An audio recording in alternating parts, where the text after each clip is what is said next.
Começamos, como não podia deixar de ser, com duas jovens.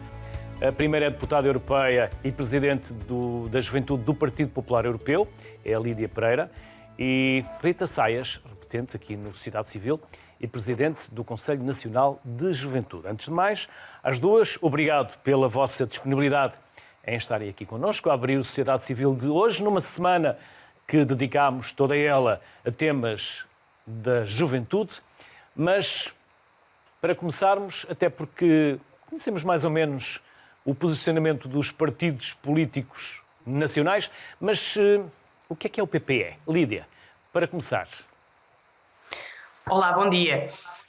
O PPE é o Partido Popular Europeu, a organização, o grupo parlamentar de centro-direita, com assento no Parlamento Europeu e, portanto, congrega forças moderadas do centro-direita, desde dos liberais até aos conservadores, democratas cristãos, e é um grupo que pugna por uma agenda política que tem em vista, enfim, os valores do humanismo, do personalismo, e até, se quiser, um partido verdadeiramente europeísta, e um partido que tem sido fundador e estruturante na União Europeia, e tem sido fundamental para a construção e para todos os desenvolvimentos que temos assistido neste processo de integração. E já agora, para ficarmos a conhecer o espectro político do Parlamento Europeu, que outros partidos, que outras famílias existem no Parlamento Europeu?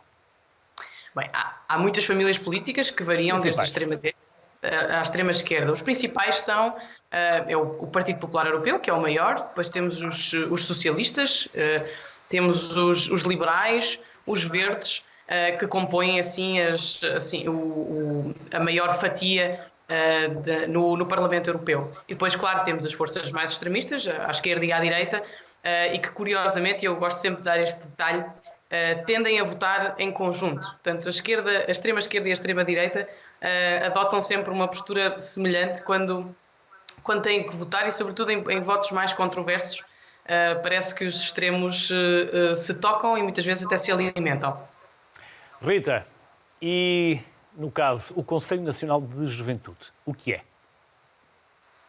O Nacional de Juventude é uma organização, uma plataforma de representação política dos jovens em Portugal. Se calhar, à semelhança do Parlamento Europeu, temos também connosco organizações de todo o espectro político, organizações de juventude de âmbito nacional, são 44 no seu total, e representam cerca de 300 mil jovens em Portugal. E, como disse, temos organizações muito diferentes, temos todas as juventudes partidárias, também organizações de índole sindical, religioso, organizações da sociedade civil e que fazem trabalho social com jovens e para jovens, e as organizações escotistas também. Rita e Lídia, a pergunta é basicamente idêntica para as duas.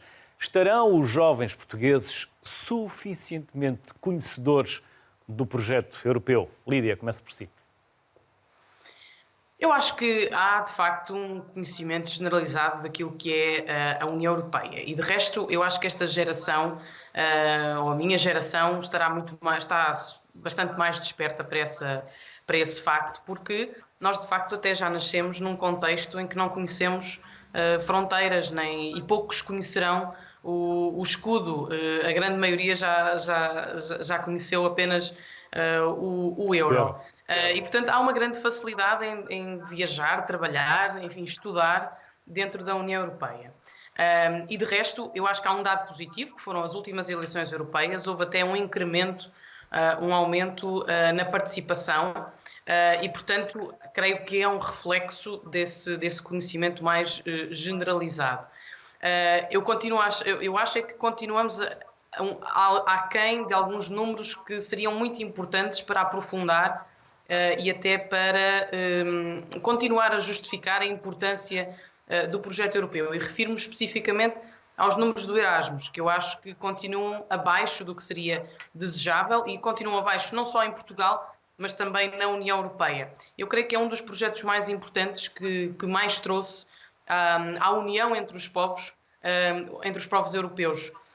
Mas, de resto, eu creio que tem havido uma grande aceitação do papel do Parlamento Europeu na vida das pessoas, e isso vê-se com dados até do último Eurobarómetro relativamente ao sentimento dos portugueses, das pessoas relativamente à confiança que têm no Parlamento Europeu. Eu creio que isso são dados positivos. Muitas vezes nós vemos sempre o outro lado, o lado negativo, mas eu creio que também é preciso olharmos com otimismo para estes factos. E, claro, ir sinalizando algumas situações em que nós precisamos, de facto, empreender em algumas correções para convocar ainda mais pessoas para o projeto europeu, porque podemos chegar a um momento semelhante àquilo que aconteceu com o Brexit, em que precisamos de um largo apoio de suporte ao projeto europeu. E, portanto, há aqui dados positivos, mas temos que continuar nesta caminhada de informar e de convocar a todos a participação. E há agora um fórum bastante importante, como é a Conferência sobre o Futuro da Europa, em que toda a gente, ou uma grande maioria de pessoas que tenham interesse, podem participar. Rita, também concorda com a Lídia? Sim, eu concordo com a Lídia, especialmente nesta questão de sermos, de facto, a primeira geração europeia e por isso também muito europeísta, porque se calhar nunca vivemos noutro contexto, e eu acho que muitos de nós, em particular em Portugal, já beneficiámos de algum momento muito diretamente da Europa. Por exemplo, estamos a falar do Garantia Jovem, do Erasmus, do Quadro Europeu de Solidariedade, também dos investimentos que são feitos por via dos quadros plurianuais. Portanto, mesmo que não exista exatamente esta noção de que estes são programas europeus, todos nós acabamos por beneficiar da Europa de alguma forma, e a questão da mobilidade, mesmo sem ser num programa Erasmus, mas para ir viver, para ir viajar, demonstram bem também esta questão. Concordo com a Lídia também de que há muitos dados positivos, também há muitos dados menos positivos que vêm, se calhar, por algum ainda desconhecimento e falta de informação que possa existir, e, portanto, é sempre importante, em todas as oportunidades que termos, podermos também dar este testemunho de que a Europa, de facto, é importante, não só para a juventude em si, para o nosso processo de emancipação, mas também enquanto projeto político, enquanto projeto económico. Portugal só seria capaz de ter estes níveis de crescimento económico também estando incluído numa economia regional que a Europa nos permite e que nos permite rivalizar, no bom sentido, com as potências económicas globais, e isso é algo que a Europa nos traz e que é importante ressalvar. E, por outro lado, a nível interno também da própria União, este nivelar das desigualdades sociais e económicas que existem dentro dos próprios Estados da União Europeia acontece muito por via da Europa. Por isso eu acho que os jovens têm alguma noção que isso acontece, sendo sempre necessário reforçá-la e garantir que a ideia do projeto europeu continua viva dentro dos jovens para garantir a sua continuidade. Lídia, é um facto, há muito dinheiro da União Europeia para financiar projetos. E é também um facto que em Portugal muito desse dinheiro fica por alocar por falta de projetos. E há também financiamento para jovens e para projetos que tenham origem e se destinem aos jovens. Quer falar-nos um pouco destas oportunidades que por vezes ficam esquecidas na espuma dos dias? Sim. Eu acho e não merecem capas de jornais nem notícias nos telejornais. Sim, eu acho que é muito importante e aproveitando esta oportunidade, é preciso as pessoas terem consciência que estão ainda por utilizar do quadro financeiro plurianual anterior, portanto que termina no final deste ano, para Portugal cerca de 12 mil milhões de euros. E é um número muito assinalável porque permitiria o financiamento de muitos projetos de apoio a pequenas e médias empresas que constituem o esqueleto da nossa economia e é da economia portuguesa e também da economia europeia. E, portanto, eu aqui creio que há responsabilidade depois nas comissões de coordenação. Lídia, só para projetos para Portugal? 12 mil milhões? Temos 12 mil milhões, exatamente, do Portugal 2020, que ainda estão... Que acabam este ano. Que acaba este ano.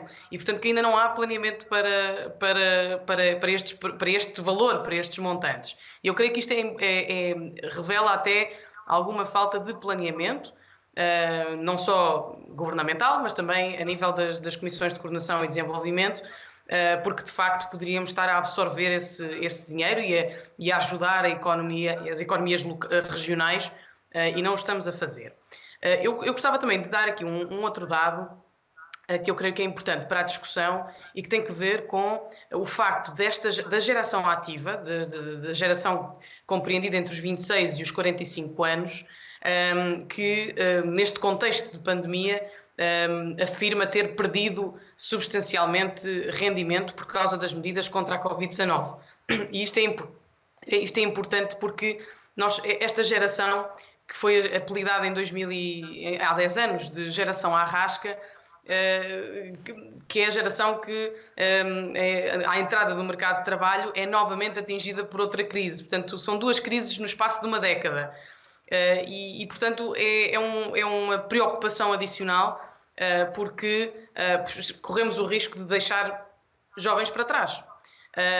Portanto, posto isto, eu acho que foi muito positivo o nome até que a Comissão Europeia colocou no Programa de Recuperação Económica, devido à Covid-19, e com o nome de Next Generation EU, portanto, olhar para as gerações futuras. E dentro deste pacote estamos a falar de 750 mil milhões de euros para utilizar nos próximos anos, a nível europeu, sendo que para Portugal 15 mil milhões de euros estarão disponíveis também nos próximos anos. E se nós combinarmos todo o dinheiro, os 12 mil milhões que eu falei há pouco que ainda não foram utilizados, mais aquele que estará disponível durante o próximo ano, estamos a falar da maior fatia de fundos europeus, enfim, de dinheiro europeu, desde a adesão de Portugal, que vai estar disponível para a economia portuguesa. E, portanto, eu creio que são números assinaláveis, são números consideráveis, mas vai ter que haver capacidade depois de implementação deste dinheiro através de projetos. Há muitos projetos,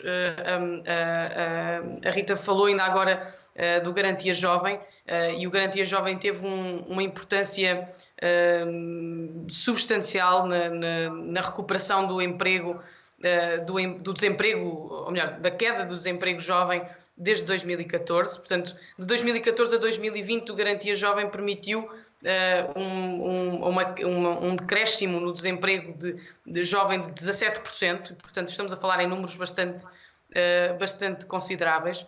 Agora, é importante nós percebermos como é que o dinheiro que está disponível e aquele que estará disponível a breve trecho será introduzido na nossa economia, sendo que nós temos que manter a nossa competitividade depende do nível de qualificação dos recursos humanos.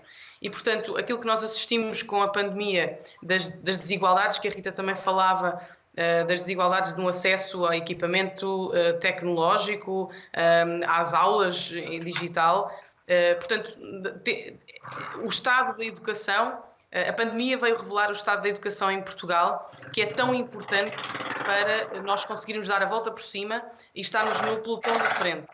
Eu creio que são essas decisões que são precisas ser tomadas agora, para de facto não deixar ninguém para trás e, sobretudo, os jovens terem capacidade de resiliência, porque duas crises no espaço de uma década, com a possibilidade de criarmos aqui uma geração que pode viver pior que as gerações anteriores e, portanto, desafiando aqui os modelos económicos que conhecemos, é grave e pode gerar graves problemas sociais que, enfim, que devemos combater. Mas a União Europeia tem estado presente e esteve presente e está novamente à altura do desafio.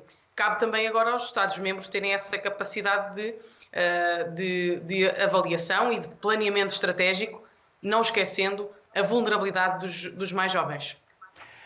Rita, pegando nestas últimas ideias da Lídia, duas crises para quem está a começar, para quem está a iniciar a sua vida profissional e também as suas vidas familiares. Claramente a pandemia atinge todos os estratos da sociedade, mas talvez mais os jovens, porque é do futuro que se trata. É da incapacidade de mobilidade, é da ausência de empregos, é da falta de oportunidade que estamos a falar. Sim, sem dúvida. Em todas as crises sociais, sociais e económicas, os jovens são por norma ou estão por norma desproporcionalmente vulneráveis a elas, porque estão a entrar no mercado de trabalho e, portanto, são também aqueles que é mais fácil despedir, no caso de empresas com dificuldades, são aqueles que não encontram um emprego digno e, portanto, têm dificuldade no acesso à habitação, são aqueles que precisam de facto que seja investido na sua educação e numa educação de qualidade. Portanto, estamos de facto desproporcionalmente vulneráveis, mas também somos das gerações mais resilientes, que têm mostrado uma maior capacidade para dar a volta às diferentes crises e através da nossa capacidade de inovar, de estarmos mais disponíveis para arriscar, estarmos mais disponíveis para mudar processos e mudar a forma como fazemos as coisas. Somos a geração com mais recursos a nível académico e ainda que haja um trabalho ainda importante a fazer ao nível nacional, é verdade que esta geração é aquela que tem mais competências, que tem também uma maior capacidade para trabalhar com o digital, e isso tudo eu acho que as empresas reconhecem e que o Estado reconhece, e portanto têm vindo a ser feitas algumas apostas no nosso desenvolvimento, porque no final do dia estamos sempre a falar de uma única coisa, que é a emancipação jovem, a nossa capacidade de podermos de facto gerar riqueza também para o nosso país, gerando riqueza para nós próprios, não é? E portanto, quando falamos de emancipação jovem, tudo isto, emprego digno, habitação acessível, educação de qualidade, coesão territorial, que também é super importante, não só a nível europeu, mas também internamente, a mobilidade interna, que nos tem sido mais ou menos permitida agora com este reavivar do teletrabalho, mas também tudo aquilo que tem a ver com questões de género, com questões de ambiente, não deixam de estar no topo das prioridades da juventude e por isso, e o Conselho Nacional de Juventude tem trabalhado nesse sentido, não podem deixar de estar na agenda deste projeto de recuperação económica e social da Europa. Lídia e Rita, Portugal vai assumir a presidência da União Europeia a partir de janeiro. Já há pontos, temas, já há assuntos e preocupações na agenda da presidência relativamente aos mais novos, aos mais jovens? Bom, eu creio que essa tem que ser uma prioridade, mas de facto a pandemia veio aqui alterar uma série de programações que estavam feitas, e de resto a presidência alemã, agora que ainda está em vigor, teria como grandes objetivos as relações com a África. Entretanto veio a pandemia e portanto Portugal também pode assumir aqui esse papel. O papel das relações com a África, que eu creio que são muito importantes, e até mesmo ao nível da juventude, e aqui o CNJ, através das plataformas em que está envolvido, tem essa capacidade de chegar também aos mais jovens do continente africano, e eu creio que é positivo. Mas esta preocupação com as camadas, com as faixas etárias mais novas da sociedade, também vão ter que estar em discussão. De resto, noto que tem havido alguma... nós não estamos muito a par daquilo que vai ser, de facto, quais é que vão ser os grandes temas, os temas estruturantes da presidência portuguesa. Mas eu antevejo aqui o papel de África, a questão do ambiente estará certamente também em cima da mesa, e claro, a continuidade de resposta à pandemia da Covid-19, que infelizmente nós não sabemos quando é que vai terminar, e portanto estaremos ainda a abraços com esse grande desafio, mas Portugal tem uma grande é uma referência na organização das presidências. De resto foi isso que aconteceu no passado, e eu creio que Portugal vai dar também aqui um grande contributo para o debate europeu, seja na resposta à pandemia, seja nas relações com outras geografias, mas certamente que faremos uma boa presidência. Lídia, aproveito para me despedir já de si, para libertarmos esta via, para podermos preparar os próximos Skypes. Obrigado pela disponibilidade e simpatia que teve em estar connosco. Felicidades e até uma próxima.